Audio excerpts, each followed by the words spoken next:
Hey, everybody, welcome back to another episode. This is episode 137. Giancarlo Aulino, joined here with Anthony Pagniello, Chris Martelli. Hope you guys are doing great, especially with Hoop Euro Cup action. I know, Chris, it's coming home. I know you're happy there. But we're going to start off with the NBA playoffs. And I'll ask you this first, Pagniello. Going into the last game with the Clippers and Suns, what did you think was going to happen? And when the outcome happened of the Clippers beating them, were you surprised? Nah, man, not surprised at all. PG-13, he's been showing up all playoffs. He definitely had to come up big because they were down 3-1. So, yeah, he put up another 40 piece up, and they have some life. So, no Kawhi. CP's back now. I think the last podcast we did, he was still on the shelf. So he's back, but they're still down 3-2. I think the Suns are still going to take it, but yeah, the Clippers are really stretching it out here. Yeah, I'm not surprised here. Like you said, I saw a stat the other day where I think it was every game in the postseason getting 20 or more. I think he's like the fifth guy to do that. And I think the first shooting guard since Kobe Bryant. So he's on a little bit of a run here, Paul George. He's on a bit of a heater. I'm happy for him, kind of looking like Kawhi with the dreads out there. We're missing Kawhi, of course, in this postseason. A lot of superstars. Probably going to talk about that a little later, but what I saw from Paul George in Game 5, man, geez, this guy looked like OKC version where his handles were on point, his confidence was there. He looked very, very composed too. I think that's something that a lot of people have forgot with Paul George is I want to say the last year and a half, ever since having that MVP-like year with OKC, I just feel like his composure and his focusness hasn't really been at the level that he's wanted. I think a lot of fans have gotten in his head. So I think it's finally looking like he's putting all that hate, behind him. He's matured as a person, it looks like, and he's balling out. So I'm happy for the Clippers to make it a series. But man, this Phoenix team, they're hard. They're a very hard team to beat. Yeah, just I think the missed free throws in the other game, if he had made those, would be a completely different series. It would be 3-2 right now for the Clippers, maybe even 3-1. But they got life, and if you're, I guess, Phoenix, CP3, he's been here before, blowing 3-1 leads. Are you worried, or are you confident with Devin Booker and DeAndre Ayton? I'm still confident with those guys. I mean, yeah, Paul's been there a ton of times, and he is, he's used to blowing leads. He even said it after the win, after the 3-1 win. Didn't want to talk to Rachel Nichols about it. So, but yeah, they're still up 3-2. Paul, Booker, and Ayton, I think most people have faith that they're going to close it out, and if not 6 or 7, but I think they should close it out in 6 because it's one of those things where if the Clippers do pull out Game 6, then it's like anything can kind of happen. But like you said, Chris Paul, the point god, I think it's finally time for him. So I got faith in them that they're going to close it out. Yeah, I still have the Suns in 6 games. I think they're going to close it out, like you said. But I wouldn't be surprised if they actually blew it. And I'm not trying to be negative or anything. It's just sometimes the journey it's a little hard to begin. You when you don't have that playoff experience, you let your guard down, and then all of a sudden, you lose the series just when you thought you won it. So if there's one thing that I mean, I would be surprised maybe now if they lost without Kawhi Leonard, but I mean Booker and Ayton, you can't let up at any given time because they're inexperienced, they're still unreal players, but I always give the edge to the guys that have the playoff experience. So right now in this case, it is Paul George. If he can get in Devin Booker and DeAndre Ayton's head maybe early on, and I don't know, maybe the Clippers can pull this out. But like you said, Paul George has been in this spot. I mean, sorry, not Paul George. Chris Paul has been in this spot before where he's dying to get a ring. So I think this is finally the year, like you said, Pagniello, where I think Chris Paul motivates his teammates. Even though the inexperience is there, I think he's going to pull through. And I think Phoenix is going to go to the finals this year. Oh, man. Imagine. I know Kawhi, they go game by game basis, and I still think he's probably done from this round, maybe even the playoffs. But can you imagine if they go to the court, everyone assumes he's not playing, and then he suits up, and it's like nothing happened. Would you be worried if you're Phoenix?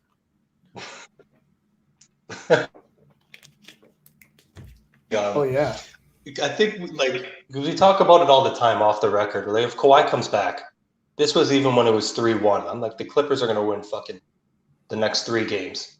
Just think he's like that. It's the conference finals. As much as everyone loves Chris Paul and Devin Booker balling out, it's just a different game with Kawhi back. So it's a long shot, but if he were to last second slide into game 6 and play game 7, I think the Clippers would win the last 2 games.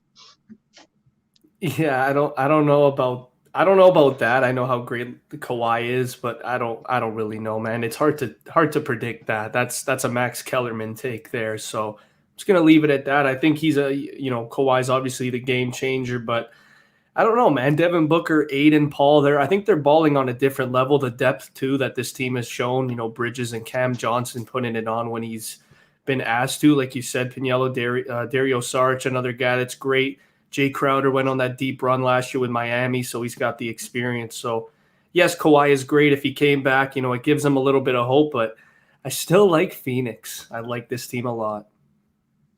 Oh, yeah, especially that they said, he can't travel for Game 6 to Phoenix because his injury or something about the altitude, and it would just cause damage. I was just thinking, he may not be able to fly, but Kawhi, you get that stretch limousine rolling, he'll drive there.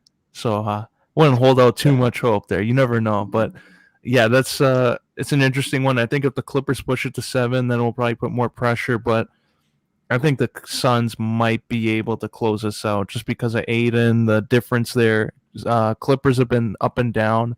Paul George, he's had great performances, but then crunch time free throws have cost them. So I think the Suns are hoping that happens again. But we'll go on to the next conference final. This one was it got a little interesting because now you had Trae Young go out. Looked like the Bucks could easily win this, but then our guy Giannis goes out, and the Hawks tied this up with our former Raptors 6th Man of the Year, Lou Williams, leading the charge. So, as you can see, on the Bucks are pretty worried. They see Lou Will here, and 1 and 2, they're like, shit, we've been here before. We know what he's capable of. Are the Hawks going to pull off the upset? Oh, kick it off.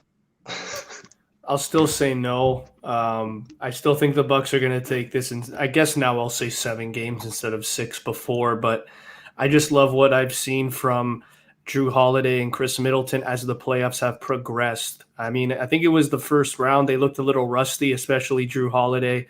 The pressure for first-year playoff with a new team. You could definitely see the pressure with Drew Holiday, especially the salary he's getting paid, but I don't know. I see those guys in the picture there. I love Bobby Portis ever since he went to Milwaukee. He's just been incredible. Brook Lopez at times can steal 20 points. So I love, without Giannis, it's huge for Milwaukee, but I think the Hawks without Trae, I think is a little bit more detrimental to their roster. So I'm going to still stick with, with the Bucks having Middleton and Drew, going at a pretty elite level. I have them edging out the Hawks.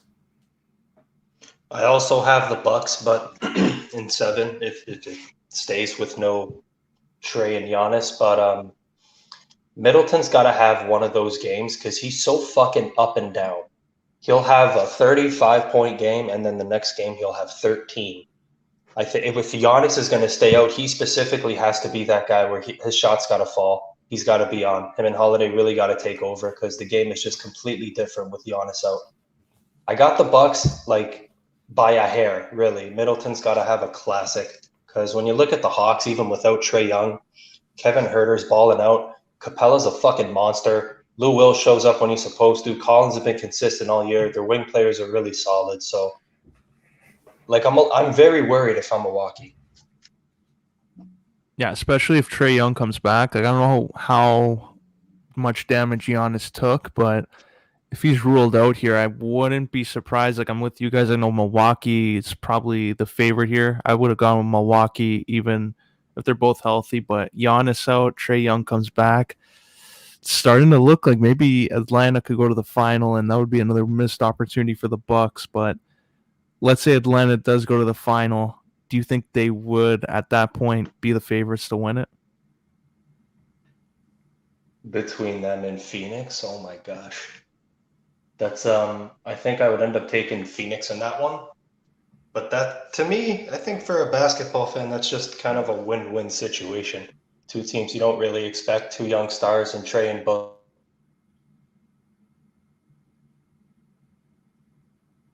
Oh no.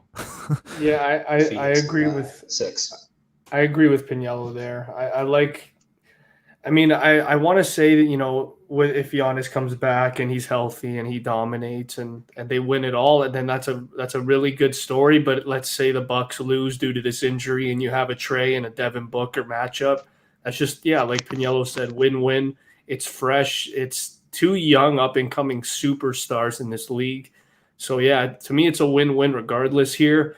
Like we talked about last week, even I think in NHL playoffs too, like we're getting a new, no, sorry, it was NBA. You know, we're getting a new winner for the first time in a very long time. So regardless of the outcome, it's going to be fun. It's going to be entertaining.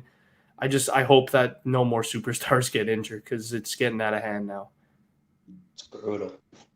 Oh yeah, a lot of them now, and it's guys that you want to see play, especially now when there's a Final Four, and then you see Giannis and MVP go down, and Trae Young, who is this amazing story. So with you there, Kawhi also on the other side of things. So it would have been interesting to see all these guys, but that's what leads to some of these teams winning and going on. It's who you have on your bench, the next guy up. So going to be interesting there, but we'll go on to NBA rumors now because if you're a Raptors fan, stuff's getting a little interesting. Masai's still not signed, but it looks like he's carrying on and working like as if he is, which is fucking weird. Like, man, get a contract. And with the draft coming up, it's looking like trade offers are coming in, and one of them is the Warriors looking to acquire Pascal Siakam for Wiseman and their pick in the first round. So would you do this if you're Bobby Webster and Masai? I'm gonna say no. It's pretty enticing. I'm not gonna lie. It depends what direction they really want to go in. Like, because Pascal's 27 right now. He's kind of like right in the middle of it. He's still getting his feet wet. It was only like his second or third year as a starter. So, but if you were to get a guy like Wiseman in that center position, he's only like what, 20, 21, and then you get the 7th pick. Like, I guess you really are going in like full rebuild, but it's fair value. It's enticing, but for me, I would rather just keep Pascal. I think there's much more value there.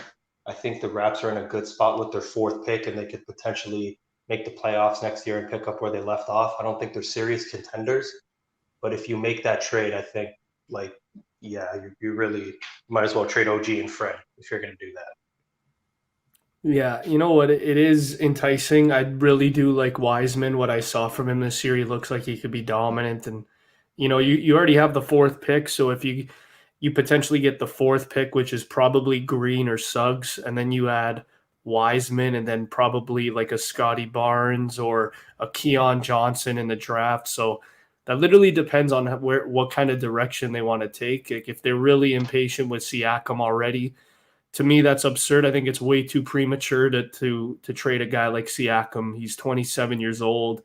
I think we were talking about this yesterday, me and Pagniello. It's only, I think, his 4th season now as a starter, so he hasn't really been a starter for that long, and he was put immediately in that spotlight after Kawhi left. So I'm not trading the potential superstar here in Toronto for Wiseman in the 7th pick. That's just me.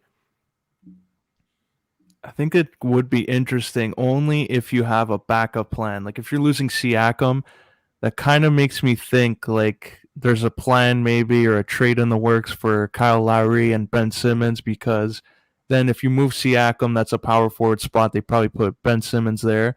You have Fred VanVleet as a starter. You have OG. You have Wiseman, whoever you draft. Then you get another 2 picks. So you can maybe draft another couple shooters off the bench, and then you'll still have some wiggle room in free agency. So the only way I say like take the pick is only if you have like other moves up your sleeve that would fall into place and make your team even more competitive next year. But if it's just for Siakam and you're not trading Lowry, like you're keeping him, I don't think it makes too much sense. I mean, I really like it too for like Golden State, because we know time and time again they're always going to be aggressive out in the market, and the one's position that they've always kind of been laughable at was the center spot, and Draymond Green at times playing center, at times playing small forward, playing power forward. He can play wherever. So if they can get a guy like Siakam, and we can work a deal that kind of entices us. To me, I'm still not doing it, but if Golden State were to maybe put someone of that nature in the trade as well, other than Wiseman, maybe I'm doing it, but it's too risky because, we haven't really seen the ceiling yet. We really don't know what Wiseman's ceiling could be, whereas Siakam, we kind of have an idea under this system. So I agree with Pagniello. If you trade Siakam, you have to probably trade the rest of the core there.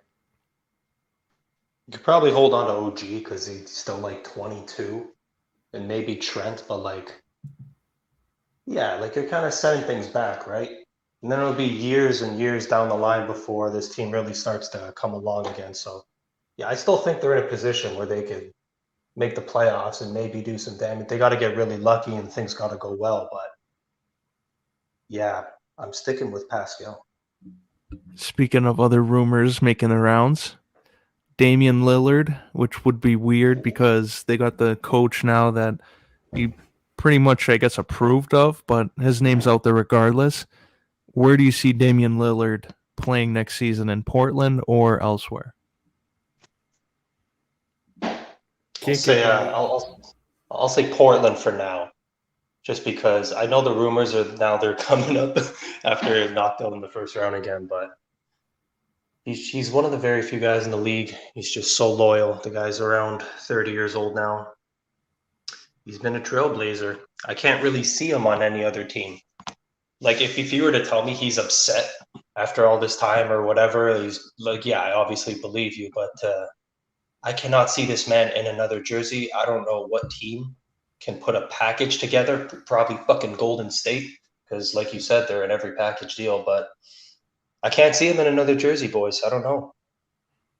You know what? I got an article here. I'm just gonna talk about it because these packages here are they look pretty funny, but they are kind of realistic. So Aulino asked the question, where can Damian Lillard go? And the first guy that he has here, it's the Knicks. The package, it goes as follows. So Damian Lillard would go to the Knicks, and the Trailblazers would receive R.J. Barrett, Obi Toppin, Mitchell Robinson, and 3 first-round picks. I guess I'll start with Aulino. Are you doing that if you're Portland? No way in hell. Yeah, that's what I thought.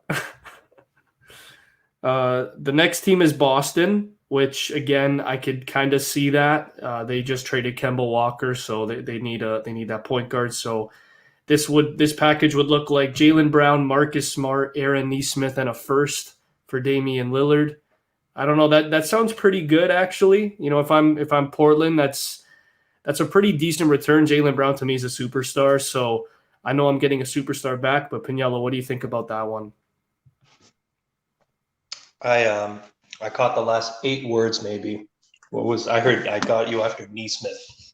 Okay, so it's Damian Lillard going to Boston, and in exchange for Jaylen Brown, Marcus Smart, Aaron Nesmith, and a first-round pick. Brown, Smart, a first, and Nesmith. And then the East too with Tatum. I don't know. I think they'd be right in the mix there with the Nets and the Bucks next year, but I don't think that guarantees anything if you're Boston, but that's definitely fair, yeah. Yeah, I just feel like out of all the trades I'm looking at here, that just seems like the most sense. It makes the most sense because it's a West-East trade. Jaylen Brown, like we saw this year, what did he average? 25.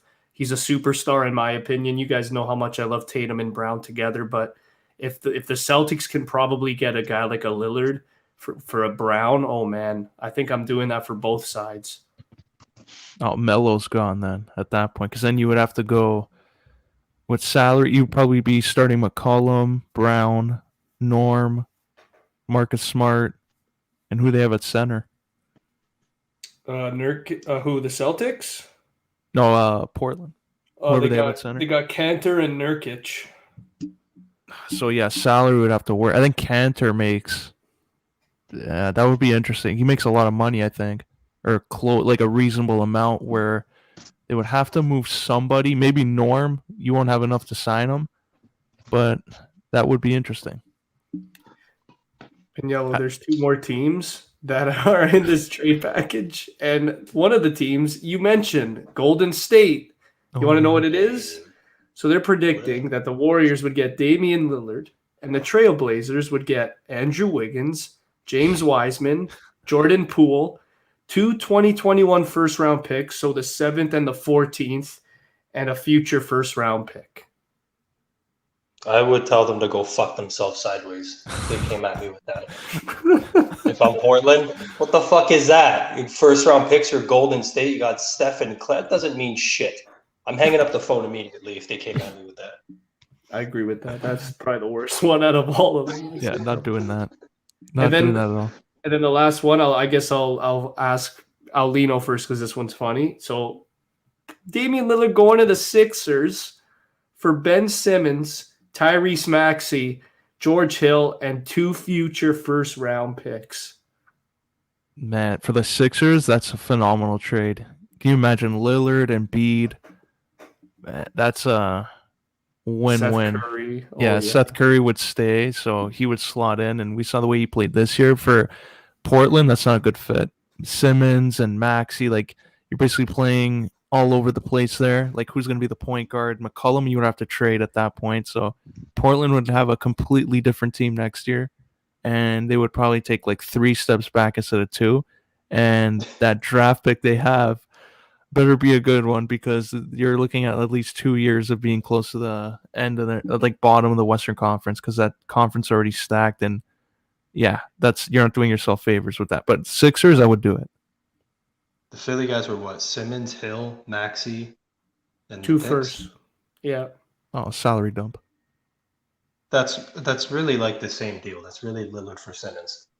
Because like George Hill is a nice veteran player, but like you find these guys anywhere in the first round picks are the same shit. Philly's going to be what, top 3? So Lillard and Embiid together, holy shit! Imagine that.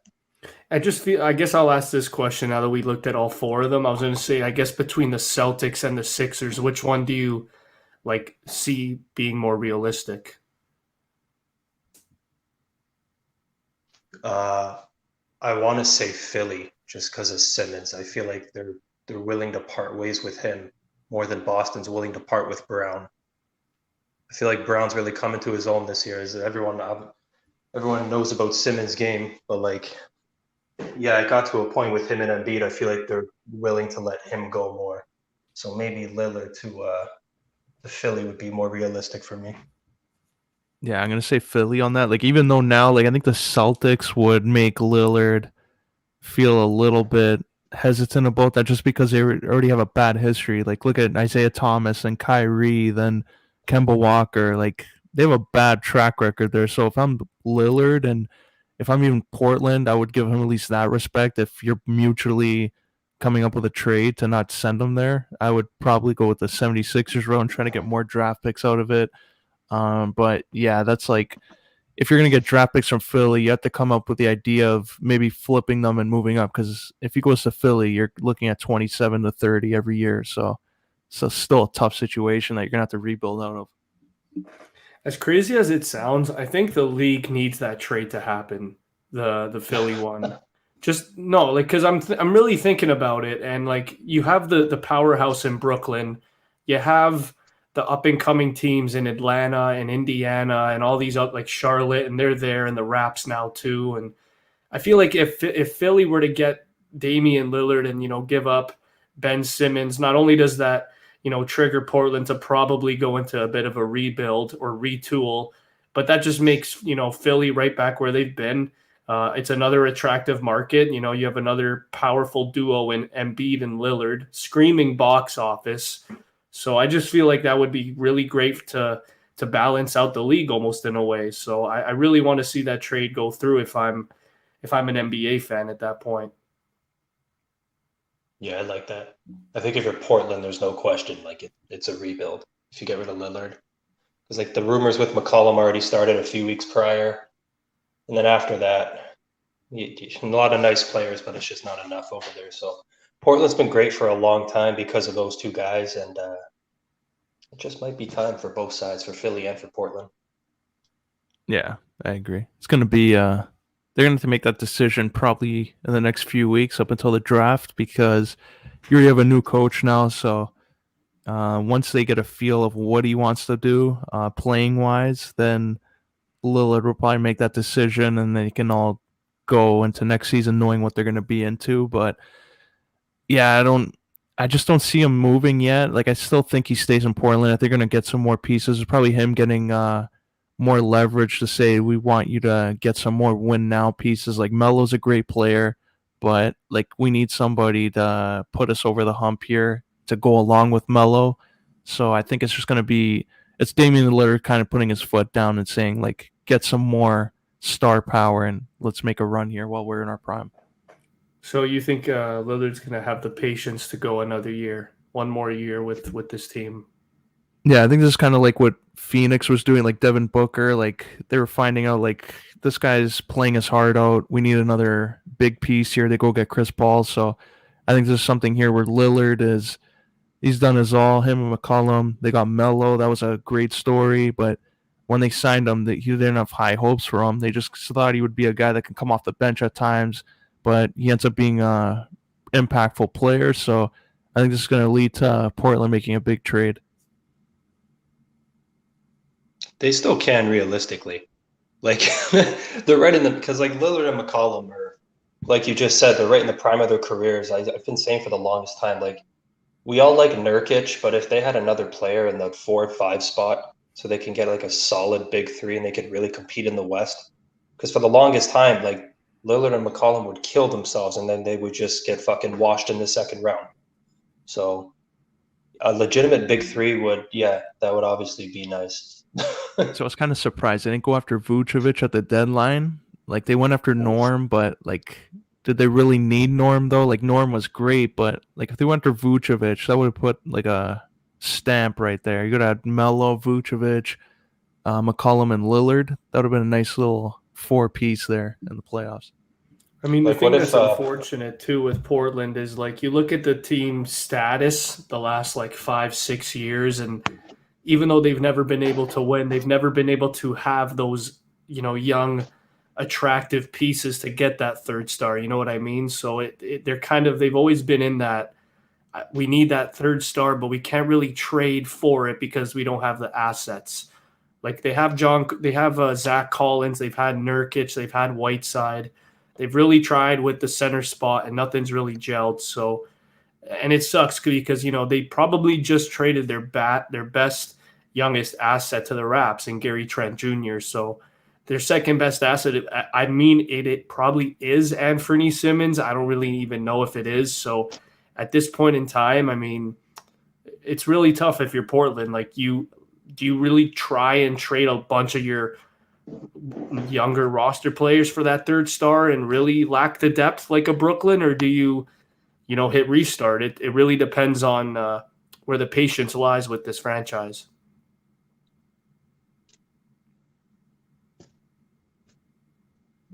Yeah, well, that's the NBA side of things. Now, some more interesting stuff to get into on the rink, because it's Habs and Tampa in the finals got underway, and yeah, let's say, to put it nicely, it was a rough one for Montreal. What did you guys think of the first game here, and has your opinion changed on how far the series will go? No, I mean, I watched game 1 and I thought it was all Tampa Bay, and I didn't expect anything different, to be honest. I know that Montreal, this postseason run, it's been phenomenal. They've actually kind of looked it's been a great underdog story with these young rookies in Caulfield, Suzuki, and just blowing me by surprise for sure. And their defense, like Chariot and Petrie and all these unattractive looking names on paper, just, they're doing their job. They're doing it well. But when you face a Tampa team here, they won the Stanley Cup last year. It's almost the same core coming back here, firing on all cylinders. I mean, do you really expect anything else? So for me, it's it's not really surprising as sad as it sounds. So I still have the Bolts to win in 5. I think Carey steals them 1 game, but I think it's safe to say I think Tampa Bay repeats. I will stick with my Tampa in 6 prediction, doing the Habs a favor, giving them 2 wins. But I don't expect that game 1 will be an indication for the rest of the series. Like, I think Tampa's going to fuck them up at times, but the Habs, they got a lot of grind. Like, they're here for a reason, as much as we hate to admit it. But I'll say Tampa in 6. The Habs will be fighting at times. Price gets them a win or 2. The rookies have been coming up so big for Montreal, but every time I just look at Tampa Bay's roster, it's just everything overmatched in every category. So I'm really hoping for Tampa, yeah. And if this isn't like competitive, let's say like 5 games or like the scores end up being all over the place, do you think people will look at this whole playoff run as not even the playoffs with the Habs, but like just the whole setup of the way they did it? They'll ask to change it up with the 1 versus 4 and all the top seeds and stuff. There'll probably be some questions about it, but like at the end of the day, Tampa Bay, I think it's just Tampa Bay. Like, they've been one of the best teams in the league for the last fucking decade when you really look at it. And the last 3-4 years specifically, they've been like the best team in the league, and they've been doing this to teams. They won the cup last year. It was the same thing when like Dallas going into it. And we were probably asking the same questions. Like, if this ends in 5, it might be a bad look on the league. And it's the same thing this year. There were questions about the North Division, everyone making jokes and stuff, but I don't think it's something to bat an eye at. I think it's just Tampa being Tampa Bay. Yeah, I agree there. You look at, like, it's actually crazy to think already. Like, Steven Stamkos has been in this league for 13 years, and this team has been great, I want to say, for the last 9-10 in a row. So you got to remember, Aulino, their first ever Stanley Cup like deep run was 2014. That's already 7 years ago. So like this team, like Stamkos, Hedman, Johnson, Palat, Killorn, they've all been together through all of this. So the chemistry on Tampa Bay is just at another level. And when you add guys like Kucherov and Braden Point along the way, that's just, it's not really fair when you really think about it, and acquire veterans like McDonough along the way. It's just fantastic for them. So I think it's just luck. It's the way that they've managed their team beautifully over the last decade. And this is a dynasty, man. It's a dynasty in the making. It's like what happened with Pittsburgh 4 or 5 years ago. So I love this Tampa team. I don't think anyone can stop them. So they're going to go back to back. And to me, I'm not surprised at all. There's going to be one thing to stop them: the Seattle Kraken, and I can't wait. Expansion draft is going to come up, and they're going to get their choice there. They're probably going to be on the phone begging them, please don't take this guy. We'll give you a first and a third, or we'll give you this guy right here. You take him. We'll help you down the road. But I like the damage Seattle's about to cause this team, and it's going to be nice to see. I bet the Florida Panthers will enjoy it. But going on to like next year, have you liked this format? Like when they've done the divisions, like 1 versus 3, or no, 2 versus 3, 1 versus 4, and then the wild card. Like, should they go back to what they had before with 1 versus 8?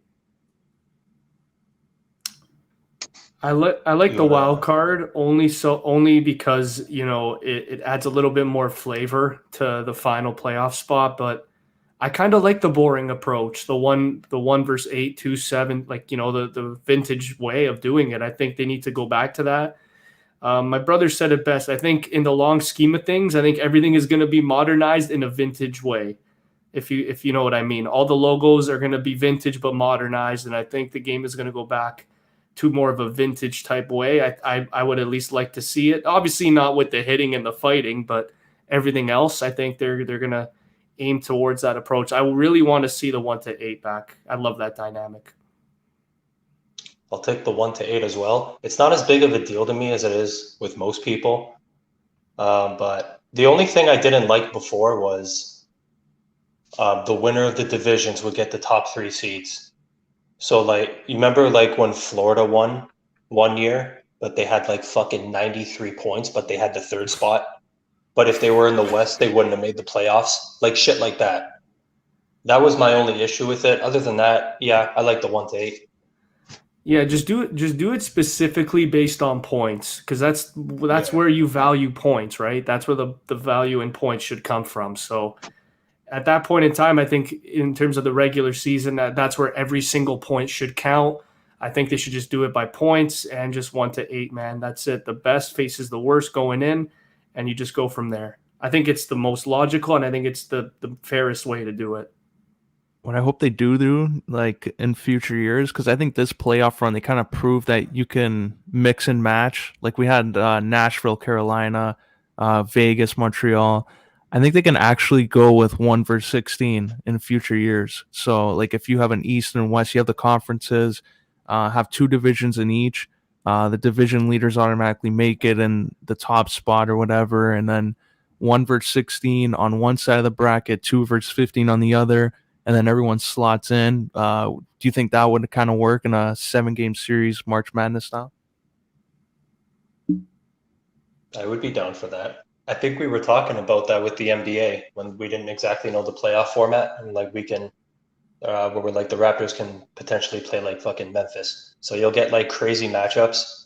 I think it would be so much fun leading into the playoffs. So if sticking with that, I don't know how it would go, but for like a year or two, if they wanted to switch things up, I think that would be so much fun.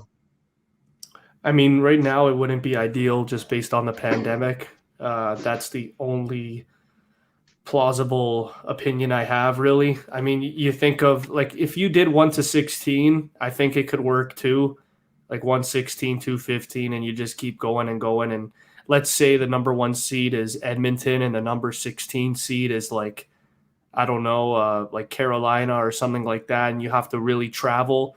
I don't think it would work. Maybe do that format in like 2-3 years, maybe not next year, but yeah, I wouldn't be opposed to maybe changing it up and doing it like that too, where you have it in like a sort of bracket type style like that.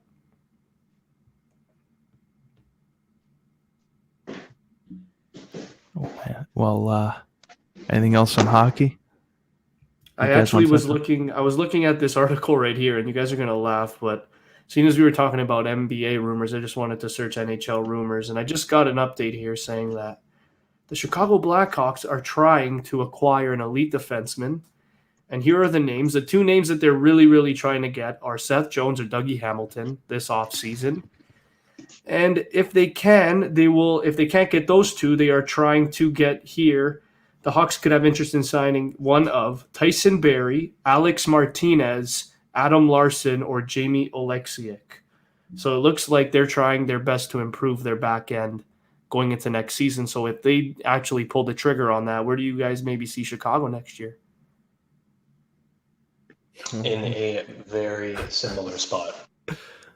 If I'm being perfectly honest. Yeah, Kane's a beauty. He'll produce every year, regardless of the situation the team's in. DeBrincat's like solid young player. Like outside of that, it's time for Chicago. Like all these young guys, I don't know half their fucking team. It makes sense they want to get a defenseman like that because they got like Zadorov and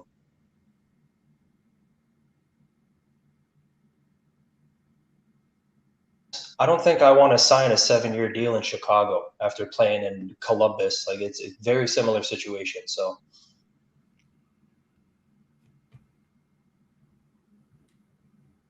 No, Pagniello. I think we lost him. I think it just depends on how they value Chicago as an organization. As crazy as it sounds, like they've been a dynasty since 2010, but now Patrick Kane, 33 years old, Jonathan Taves coming off a very serious immune disorder. So I don't really know, man, with this team. I love both of them. I love Kane, Taves. I love Chicago, but I agree there. I mean, if you're Seth Jones, you're 26 years old, you're coming off a really bad season. It looks like a lot of fans are rubbing the wrong way in Columbus, now knowing that you're not going to sign. If you go to a team like Chicago for a long time, I mean, I don't really know if you're going to be really happy. I mean, the money's going to be good, but I don't know if the success is there. And a guy like Seth Jones, I think that's more important to him than term, I think, at this point. So what do you guys think on that? Do you guys see a guy like Seth Jones going to an original 6 team, or do you see him maybe going to a team like a like a Dallas or another team that maybe is more fit for him. Yeah, I could see him going to like Edmonton, Dallas, Colorado, but Chicago, like where are they going to get the cap space? Like unless Duncan Keith is one of the guys that they have planned to move to Seattle with a draft pick, or if maybe they have to trade one of those guys and like those younger players. The only way you can get Seth Jones if you pay up. So it's going to cost a lot to bring him in. You're better off just going through free agency, maybe getting somebody on the cheap end and building up again. But might have to trade some of those guys and that you don't want to, and it might hurt you in 2 years from now. It's tough with Jones. I could see him in a lot of situations. Like, what about a team like Minnesota? Because they have a lot of young assets and they're kind of on the rise as well. I think they're in a better position than Columbus, but like, I don't think every young player that wants to leave is going to automatically go to a contender. It's tough to. It depends what he wants, really. But I don't see a team like Chicago, because I think it's like similar spot to Columbus, really. I know not every type of guy is going to go to a contender. I just think it's guys like Seth Jones that have, been considered an all-star. I think they have a little more pull. And I think if he wanted to go to an all-star or a contender, I think he would easily vocalize that, and I think they would get the deal done. But in terms of Chicago, I think they need to really just – I think this is going to be the year where they really evaluate the core. I mean, the last 2 years, like it's been wishy-washy. Like it's been really good where they made the playoffs, they eliminated McDavid, and then this year they just came up short. So I think with another year of adding, a little more flavor to Strome and Nylander's game, then maybe you can get a sense of what their value is and how much they're worth to this organization, and then make decisions. But for now, I think I'm just keeping it simple if I'm Chicago. I want to throw the Philadelphia Flyers in there because I think that's a pretty solid. I think that could be an arranged marriage. They got a lot of pieces. Seth Jones? Yeah, to Philly. They got a lot of pieces over there. I think he would slide in beautifully with Provorov, and so you could push Sanheim down. They got a ton of prospects coming up. I think the Phillies got a lot to give. They got some forwards they can part way with too. The picks wouldn't be, because they're a pretty good team, so giving up a first wouldn't be killer for them. I'll throw that team in the hat. I think they should go after him. How about Buffalo? Fuck out of here. Oh. Jack Eichel. Is it more likely he'll get traded, or Seth Jones joins the Buffalo Sabres? Oh my God. Going backwards. If Jones were to join Buffalo, I don't think that does anything for them. It's sweet on paper. Eichel, Jones, Reinhart, that's sexy. But like next year, they're back with they're back with Tampa and Florida and Toronto and Boston. Like, it looks nice and they'll do some damage, but I don't know if that's I don't know if that's going to be enough there. So you think if Seth Jones goes to Philly, what does that trade look like? One of what's his name? Not Farabee, the other kid. Frost. Cam York. You got Cam York there. They have another American prospect, the forward. John Beach. I think a couple years earlier. Yeah. Might have been the same year they took York. I'm not sure, but they got a ton of prospects coming up, guys that aren't even in their lineup, and the picks they can give up wouldn't really hurt them. Like, you just look at their lineup up and down, like, they're fucking solid. So I think Flyers have a lot of pieces they could part ways with that wouldn't hurt them in the long run.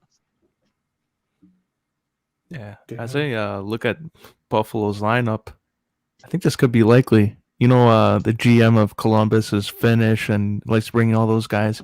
How about Rasmus Ristolainen? A couple picks. Seth Jones goes to Buffalo. Jack Eichel's happy. They get some free agents. You don't think that will make him want to stay? Oh my God. That is definitely reading into the manager being Finnish. I love that, Aulino. You got Laine there too. So then he goes to Buffalo. Seth Jones with Dahlin on the back end. those two guys on the back on a power play. I just feel like it's not a lose. Like, you can't really lose in this situation if you're Columbus. Just looking at their identity right now, like they don't know what the hell they are, man. Like, you get a superstar in a trade like Line, an up and coming sniper. That usually doesn't happen. Like, Pagniello was stunned when that trade went through. So if you can get a Seth Jones, and you're basically hitting restart, and you're looking, finally we made our decision. We're going with Werenski over Jones as our guy. So I mean, it doesn't hurt to make a trade like that just because of just the idea, just the situation both franchises are in, or just, it's like, okay, like, can't get any worse. So let's just pull the trigger here. So they both need change of scenery. Why the hell not? Aulino, in all seriousness, if Seth Jones was on Buffalo and they had Jones and Dahlin and Eichel, I would sit all three of them down and be like, look, the three of you are immensely talented and you're going to score a lot of points, but we're going to be shit for a long time. If you can hold out for a few years and trust the process, I promise we will build around you. If they can have that conversation and tough it out, sure, roll with those three. Oh, but then Eichel's firing whoever says that to him, and then the owner's getting another GM. That's not happening. But that'd be a good one. But yeah, Eichel, he has a final say. That guy's a boss over there. If he wants to get traded, he'll find a team. He'll make it happen. 100%. Oh yeah. Oh, that was a fun one. We talked about Buffalo during the Stanley Cup Finals, something we never thought we would do this year, but we did. It was fun.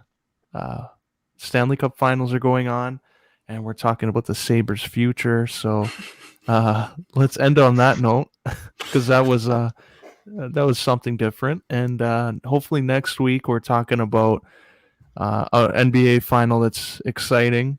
Maybe by then we'll find out Kawhi came back and had this insane recovery and dropped 40 like nothing. Or we find out Atlanta's in the final taking on Phoenix. But we'll have to find that out next week, boys. This was fun. See you next week.